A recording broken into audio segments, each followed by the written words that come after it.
Welcome back to our Backyard Brothers podcast. It's a Wednesday. No, it's not. It's a Thursday evening. Uh, it feels like a Wednesday. We had a holiday this week. But it's Thursday evening. We are in session again on a weekday because we are previewing some playoff games and also looking back at what happened in the wildcard weekend, what we got right, the surprises, and other things like that. So we're just going to jump right in, and we're going to do it in the order that we started, and we're going to introduce the game the way we introduced it last week as well. And so that starts with the Seattle San Francisco game.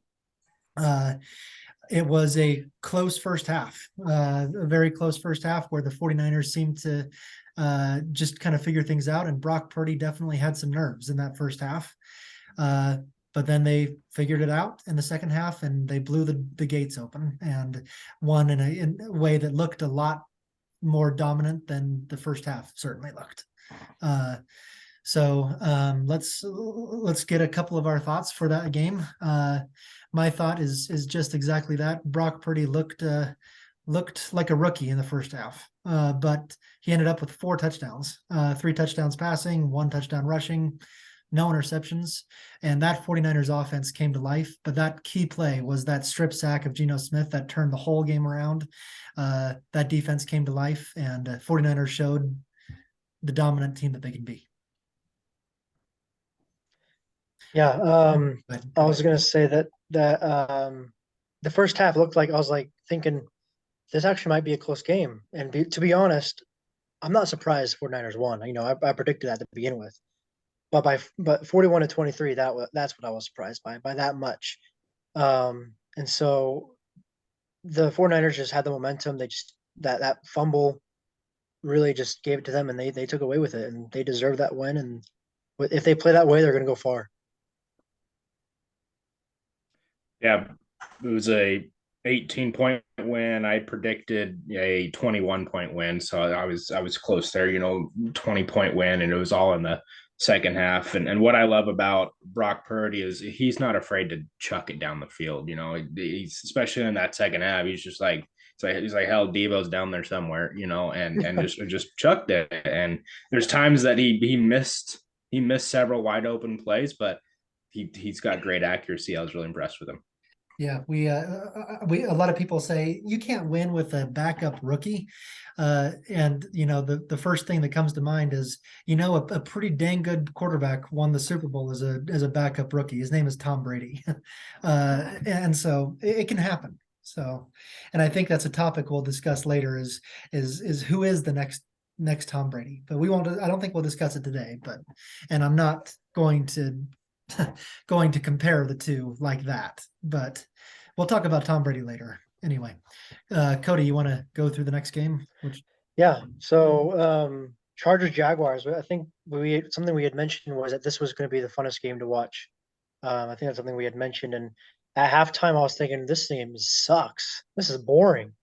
What the heck? And I was thinking, come on, Jaguars, at least prove you're the division champs or something, And I went to bed. And I woke up and saw the score 31-30 Jaguars, and I was like, what the frick just happened? And so I looked back at the highlights, and it was a really exciting game. First half, Trevor Lawrence versus second half, Trevor Lawrence were completely two different people. And so I think Trevor Lawrence had like 4 picks in the first half, and then 3 or 4 touchdowns or something in the second half. It was weird, but it was a fun game to go look back on. Yeah, I also it was the late night game, I believe, and so I also went to bed, at like third quarter when I thought the game was out of reach. But yeah, Trevor Lawrence I think it was 4 picks in the first half, if I remember right, and then came back. I had predicted a game-winning field goal, and it ended be that. I was really proud of predicting a game-winning field goal, but to have I think 5 total turnovers in the first half and then come back and win in the second half was incredibly impressive. I'm so impressed with the Jaguars they did, and it was incredible. So really, really happy with the result. I'm a Jags fan. Yeah, that I'm behind each of you in by 1 or 2 hours, and so I watched the whole game. Although I think I fell asleep a couple times during it. Anyway, that was incredible performance, and I think a lot. Obviously, we've talked about Trevor Lawrence. He gets a lot of credit for doing what he did. But the Jaguars won that game, losing the turnover battle 5-0. How do you win a game by losing the turnover battle by 5? That's a lot needs to be said for Doug Peterson and his coaching of making sure that that team didn't fall apart. Also, a lot needs to be said about the Jaguars. They fired their offensive coordinator yesterday, and Brandon Staley has been under some fire as well. If you're up 27-0, you should never lose a game. It doesn't matter who you play. And so, the Chargers are done. So maybe we should move on. The Jaguars definitely were impressive in that second half, and I'm also a Jaguars fan. Mhm. All right, moving on to Miami and Buffalo. So this was a closer game than I think any of us predicted. Buffalo won 34-31. I think most of us were expecting, double-digit 20-point victories, things like that, especially with Miami's backup in. But it was close. Um, eventually, Buffalo did pull it out in a very close game. Again, surprised with how close, and it may be a short discussion of should Buffalo be worried, especially going up against the Bengals. But anyway, those are my thoughts. Closer than we expected, but a good win by Buffalo. Yeah. In the preview I wrote up, I had how do the Dolphins win? How did the Bills win? I did that for each of these games, and under the Bills, I wrote don't screw it up, and they tried to screw it up. That's the only way the Bills could have lost that game is by turning it over 3 times. Guess what? They turned it over 3 times. Josh Allen had 2 picks and he fumbled it.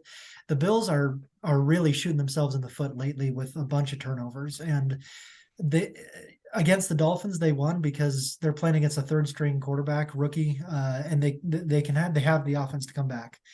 They do that against the Bengals, they're not winning that game. So Yeah, I second all of that. Bills just haven't been looking like themselves, especially in this last game. I thought Skylar Thompson did a pretty good job for in the role that he stepped up into. But regardless, the Bills were, as you're saying, trying to lose a game while the Dolphins were trying to win the game, and the Bills still won that game. And so, I think had the Bills been doing a lot better with their turnovers there, it would have been, I don't know, 48-31 maybe, or less than that probably. But I was surprised at how close the game was, and they need to figure their stuff out before playing the Bengals. yep. The next game is that Giants Vikings? Is that the next one? Okay, yeah. So Giants pulled the upset that a lot of people said could happen. We all thought it would be close, but we all picked the Vikings to win this game, and the Giants pulled it out. And my thoughts were it's because the Giants played their best game of the season in that game by far. Daniel Jones played the best game of his career in that game. He was fantastic. He's turning into a franchise quarterback. It's a few years later than a lot of people thought, but he is turning into a guy that can win important football games. He threw three touchdown passes, I believe. He was almost 80% completion percentage in that game. He was excellent. Saquon Barkley was as well, but that game needs to go to Daniel Jones for the way he played. Yeah, I agree. I was just looking at some of the stats. He had 78 rushing yards in that game, and he's fast. Like I didn't realize how fast he was watching him run around. But yeah, he played really good. I was just surprised. I didn't think that I didn't think he had that ability to play the way he did. But and maybe you guys need to correct me here, but it also just seemed like the Vikings, they weren't really stopped. They just kind of stopped themselves. It seemed like a little bit. Maybe I'm wrong there, but I mean, definitely the Giants defense stepped up, but I feel like the Vikings shot themselves in the foot a couple times, maybe. And so I was surprised by the win. wasn't surprised. It was a close game and a good game. Yeah, those are my thoughts. Yeah, we all predicted this to be very close. We even predicted it to be more defensive than it ended up being. But not to add on to anything you've already said, I agree, Cody, with you that the Giants executed their game plan extremely well, and Minnesota just didn't execute as well. And it could have been either way. I think that if this is a best of 7 series, it's goes to game 7. And so New York just happened to win this one. So it's a great victory, fantastic performance by New York, and subpar performance by Minnesota. Okay, moving on to the next one, the Ravens at the Bengals. Bengals won, also closer game than I think all of us expected, especially me. 24-17, Bengals win, and I think really what it was, I think it was at the end of the game, but Tyler Huntley decided to keep the ball, run it, and then he fumbles it. They run it back for a touchdown, or the Bengals run it back, pick it up and scoop it up. I think it was a 98-yard fumble recovery touchdown. That was really exciting to watch. And I think there's already been a lot of scrutiny from J.K. Dobbins saying I needed to be the one with that ball. I would have scored, which he probably would have. You should give it to your running back. But the Bengals won that game, and I think they deserved to win that game for sure. But I think they should have won by more than 24-17. This was a very exciting game. Loved it. It was fun. That 98-yard return was so exciting, and the hindsight's 2020, but these defenders are trained and practice every day in that goal line scenario, knowing that players so want that touchdown that they're going to extend the ball out and know to smack at it. Goal line turnovers happen all the time because defenders are looking for someone to extend the ball out, and that's what happened. And so it was great training, great practice, looking for that scenario and executing it perfectly in order to get that turnover, which happened to result in the touchdown. Cincinnati's a great team, and they're dangerous. Yeah. I predicted a complete blowout. I think 34 points was my spread in that game. That's right. And the Ravens were really, really good, especially on defense. I had forgotten about their defensive abilities, and they frustrated the Bengals. But yeah, that strip at the end of the game, I think John Harbaugh said that Tyler Huntley was supposed to go low, not high, and that kind of resulted in that, and that was an exciting game, and it shows as well that the Bengals, their defense is on a different level than even last year. This is a very very good Bengals team that a lot of people should be scared of right now. All right, Dallas and Tampa Bay. Kind of like I predicted, Tampa Bay didn't have as much offensive firepower. Actually, they had about as much offensive firepower as they've had all season, which is a total of 2 touchdowns. There's some red zone turnovers, some other mistakes that Dallas just jumped on and played a great game and ended up with a blowout. Yep. The Buccaneers, like you just said, Dustin, they were who they were all season. They never got on sync for whatever reason this year, and they didn't have anything to be able to win this game. Dak Prescott, on the other hand, was excellent. 5 total touchdowns in that game. 4 passing, 1 rushing. The Cowboys, that was also, I think, maybe short of their Vikings win, that was their best win of the season. And if they play like that, they're going to be tough to beat, even by a good 49ers team. Yeah, I was wrong. I mean, I said the Cowboys would win, but I said it was going to be a close game. That Tom Brady's, postseason quarterback resume kind of thing is going to kick in, and the Cowboys, they, from my viewing experience, they seem to struggle in playoff games. But in this game, nope. I don't know why I thought it'd be different, but yeah, Tampa Bay just sucked it up, and Cowboys gave it to them. They gave the Buccaneers what to suck, and so yeah, I don't know why I don't know why I should be surprised, but I am. Yeah. All right, we're hitting a good time. That took about half the time, so now we have another 20 minutes to get through the predictions. So we're going to start again in the order that these games happen. The Jacksonville Jaguars at the Kansas City Chiefs. Again, we've talked about how the Jaguars got here, and the Chiefs have been a great offense all year, even without Tyreek Hill. And so this game is going to come down to the Jaguars staying calm, executing their game plan versus Patrick Mahomes doing Patrick Mahomes things. He's the MVP favorite, and that's the way it's going to go. My prediction in this, are we forgetting something before we move on to predictions? I feel like I think we're okay to move on, but I think No, we were go going to ahead. talk about our points or Right. something. But yeah. So Go on. The Chiefs off week, in my opinion, is going to benefit them greatly. The Jaguars used everything they had in that game against the Chargers, and so the Chiefs are going to race out to a big lead, and they're never going to give it up. The Jaguars will kind of make some things interesting as they try to come back, but the Chiefs are going to close it out. My final score prediction is Chiefs 37, Jaguars 22.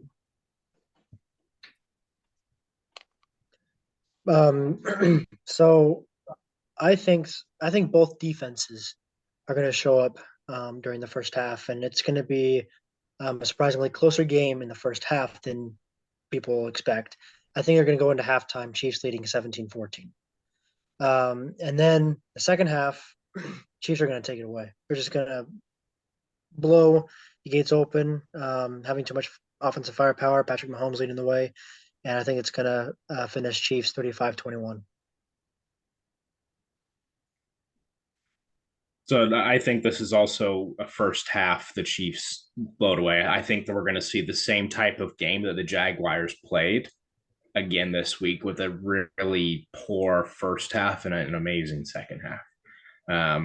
I think Chiefs are up at halftime 31-7, and the final score is 41-31. The Jaguars, score a huge amount of points in the second half, but it's just not enough to catch up. Chiefs win 41-31. Seems like we're all in agreement with how that game's going to go. Cody, I think you're up. Oh, yeah, sorry. Giants Eagles. So so the Giants are coming into this game with big momentum, winning over the Vikings. And they're coming into the well-rested Eagles. And I think Jalen Hurts is back. Correct me if I'm wrong. I think he is. Jalen Hurts is back. So I think that Jalen Hurts will come into this game just a little bit rusty from just having a few of these games off. And the Giants will be playing with that momentum, with that coaching. At halftime, I think the Giants will be up on the Eagles 24-17. But in the second half, I think the Eagles are going to be able to rally, shutting the Giants out in the second half, winning the game 28-24. So I think this is a game. It's going to be a close game. I think it's going to be more of a defensive thing. These are two strong offensive teams, but we're gonna see defense here. I think that the winner is going to be who wins the turnover and the special teams battle. Whoever can basically get the shorter field more often to have shorter drives to get into the end zone or field goals is going to win the game. And I think that Eagles are going to control the turnover and the special teams, whether that's punt returns, fumbles, things like that, in order to give themselves short field. Final score: Eagles win 24-20. Okay. I think the Giants are going to back up the performance they put on last week. They're going to score on 4 of their first 5 first half possessions. Fortunately for the Eagles, they'll match them punch for punch in a high scoring affair. I'm going opposite of Dustin here. Both defenses are going to get frustrated that they can't stop the opposing offense. The second half, you got to remember that the Giants are a blitz happy team. They blitz more than any other team in the NFL. And I think that relentless pressure is going to wear down the Eagles' offense.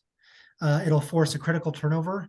And I am predicting that this run in these playoffs will start to look eerily similar to that run from 2011 when the Giants were a 6th seed wild card and went all the way. They won the championship that year. I'm not saying they're going to necessarily do that this year, but I'm predicting that they'll upset the number 1 seed. Giants 44, Eagles 38. That would be fun. Yeah. All right. Bengals and Bills. These are two great teams. We both agree they're hot teams. They're fun, and not only is they're reuniting after the Damar Hamlin incident for the first time, just a few weeks removed. There's going to be a lot of emotion. Most of it going to be very positive emotion. I think the players are going to be happy to see each other again, and it's going to make for kind of a tough game, especially as I think it's going to be very close towards the end. I think that this is going to be the game where if there's anybody out there that doesn't think Joe Burrow is a top 3 quarterback in the league, this is going to prove them wrong, that he is perhaps in the top 3. He is most definitely in the top 3, perhaps even number 2 behind Mahomes, the best quarterback in the league. Joe Burrow is going to have 4 total touchdowns, and he's going to have 75% completion. I think Joe Burrow is going to show how fantastic he is. And Josh Allen is going to struggle a little bit, have a few turnovers, trying to, whether it's running, he's going to have fumbles or throwing. And so close game, and the Bengals upset the Bills 37-34.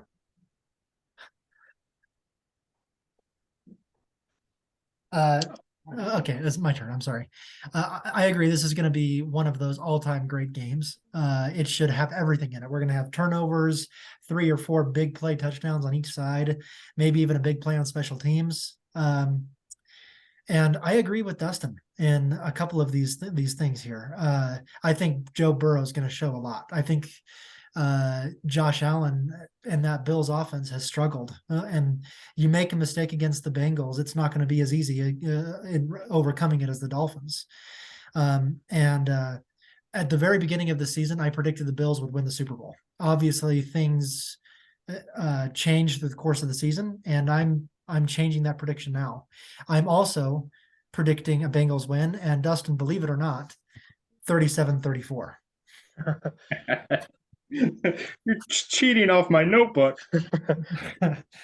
That's funny. Well, let me just say though that at the very beginning of the season, I predicted the Bengals would run it back and win the Super Bowl, and so I'm seeing that. It could happen, and I'm pretty happy about that. For this game though, so I actually think this is going to be what you were saying, Scott, about the Giants Eagles. I think this is going to be defenses aren't going to be able to stop each other. Yeah, even as good as the Bengals are, the defense is. I think it's going to be a scoring, matching punch for punch, back and forth game. Both quarterbacks showing out. So I think that the Bills' offense is going to just somehow figure themselves out. They're going to play well. I think it's going to be Bengals out on top though, 42-38. Okay. So it's all 3 predicting a Bengals victory then, right? That's true. Yeah, I wasn't expecting that. But okay, last game. Cowboys at the 49ers. This should be another really good game. The Cowboys dominated the Buccaneers to get here. They played one of their best games of the season. They proved they're a Super Bowl contender, even as a 5th seed. For the 49ers, we talked about how it took them the whole first half to figure it out, but then they dominated the Seahawks in the second half.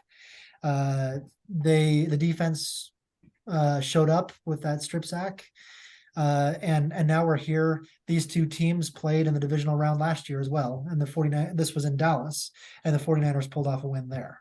And some history, the Cowboys have not been to an NFC Championship game since they last won a Super Bowl in the 1994 season.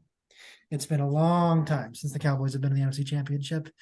They're playing on the road at the 49ers. So my prediction here, the 49ers game plan is going to be to attack the edges and kind of try to neutralize Micah Parsons, and then they'll run it up the middle when they try to adjust. And the Cowboys are going to get after Brock Purdy. This is going to be a game of adjustments, in game, halftime, third quarter, all these adjustments. But that 49ers defense is going to show up when it matters. The 49ers have not lost a game in, I think, it's been over 15 or 20 straight times. When they win the turnover battle, they win the game. That has been the case for many of the past. I'll have to look at exactly the stats, but and so the 49ers are going to win the turnover battle. They're going to win this game. At the hands of the 49ers, the Cowboys will fall short once again in the NFC Championship game. Final score 27-20, 49ers. So I think that I guess there's two ways I want to come at this. I'll start with the Cowboys defense. I think the Cowboys defense is going to do really well. And I think Micah Parsons in particular is going to have 3 sacks in this game. And like you were saying, Scott, I think, Brock Purdy it's really going to force him to adjust and to figure out, what kind of quarterback he really is in the game. With that being said, though, I do think that he's going to figure it out. And I think Brock Purdy is going to throw 4 touchdown passes, cementing himself as possibly the next Tom Brady. And we're going to talk about that.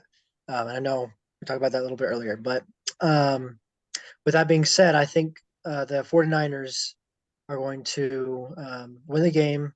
Cowboys defense will keep them in it, but eventually they'll pull away 35-24 49ers.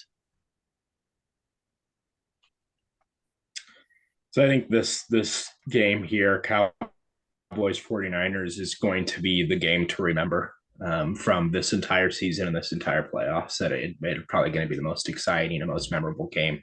Obviously, a huge rivalry as well from almost 30 years ago. But I there's going to be big plays on both sides, both teams. Big plays. There's also going to be the plays that are like, a 3-yard gain that feels like a huge play, to extend to a first down, things like that. Ultimately, I'm imagining like a reminiscent of the Titans, and I think 1999 coming up 1 yard short in the Super Bowl. I believe it was Kevin Dyson 1 yard short to lose the Super Bowl. I'm imagining that kind of ending, whether it's Purdy or Deebo Samuel, extending and getting tackled and not be able to get the football into the end zone as time runs out. And Cowboys coming away with the victory as a result. Cowboys win 41-37. You said 41-37? 41-37. Okay. Yeah. Okay, Dustin, you're alone in predicting a Cowboys win. I'm alone in predicting a Giants win. Everything else were the same. I've got these scores in the preview that I've written up as well, and I'm going to throw that into our promotion of this podcast as well. Let's see. We have 6 minutes. Is that any time for anything, or should we end it? What's our? Well, we can use this time to go over the points we have so far if we haven't already done that. Sure, I have that available as well. I did not win a single spread game. I got 4 games right as far as the winner goes. I missed the Jaguars and I missed the Vikings, or I missed the Giants. And so I have 4 points. Cody and Dustin each got 5 right. They both got you both got the Chargers or the Jaguars over the Chargers. We all missed the Giants over the Vikings. So both of you had 5 to start with. Dustin, you got 3 of the spread games, the first 3, in fact. And so you have 8 points. And Cody, you got 2, the bottom 2, giving you 7. So it's 8-7-4 right now. So. And obviously no one predicted anything exactly right? No one predicted an exact score, no. Although I believe one of us was really close. Let me pull it up real quick. Open this. Let's see.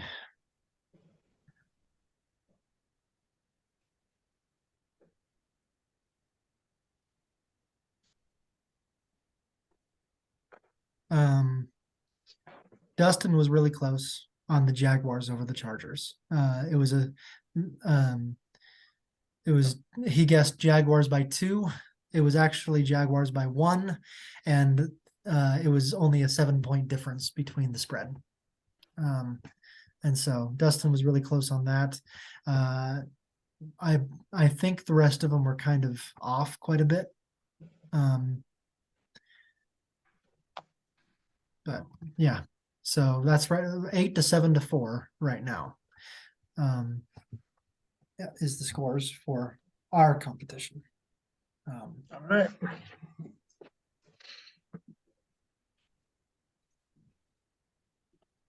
Anything Well, else? this is good, exciting. We have great playoff games ahead of us this weekend. Brotherly competition as part of it. But overall, I think all of us are expecting, at least the bottom 3: Giants, Eagles, Bengals, Bills, Cowboys, 49ers. We're expecting all of those to be a 1-score victory. Well, all of those to be very close, I believe, is what we said. Jaguars, Chiefs were a little bit farther ahead, whether it's 10 points, 2 touchdowns, things like that. But overall,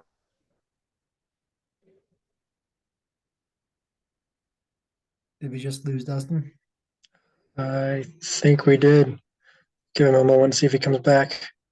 He's frozen. Anybody listening, I hope you're able to. We lost you there, Dustin, for about 15 seconds. For those listening, I hope you're Dustin, can you hear us? okay. Well, I think this is going to be.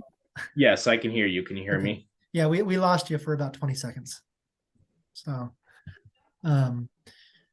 yeah. Just as a quick reminder and something I figured out last week, I will miss the Super Bowl this year. I will be on a cruise the week of the Super Bowl. I believe that I can watch it while on the cruise, but we'll see. I know we will preview it the week before that I'll be there, but I will actually not be hosting a Super Bowl party, which I do every year. So, yeah. I want to be on a cruise again. Our baby girl is due February 25th. The Super Bowl is February 12th, and so I'm kind of like, hey, let's get past the 12th. It's going to be. If it's Super Bowl Sunday and Jazz is in labor, I'll just be like, really? You couldn't have planned this? Something like that. So obviously priorities will take effect at that point, because we'll have the midwife come over and she'll watch the game with me while Jazz sits there in pain. But we're excited. This is an exciting football season, and leading up to hopefully will be a very exciting Super Bowl in Arizona, which, by the way, happens to be the same exact weekend as the Waste Management Open, one of the biggest golf tournaments in the world, happening in the same place on the same weekend. So Phoenix is going to be crazy for a weekend there. Yeah, I'm glad I'm not there. That should do it for our podcast this week. And I mean, it's funny. Back when the season started, I predicted a Bills versus Cowboys Super Bowl. Today, I picked both of those teams to lose. So this week. So. Well, I said Bengals and Rams, and Rams. Yeah, that was a terrible prediction. Well, we'll find out what actually happens, and we'll recap it next week. Look forward to them. All right. Thanks, and talk to y'all later.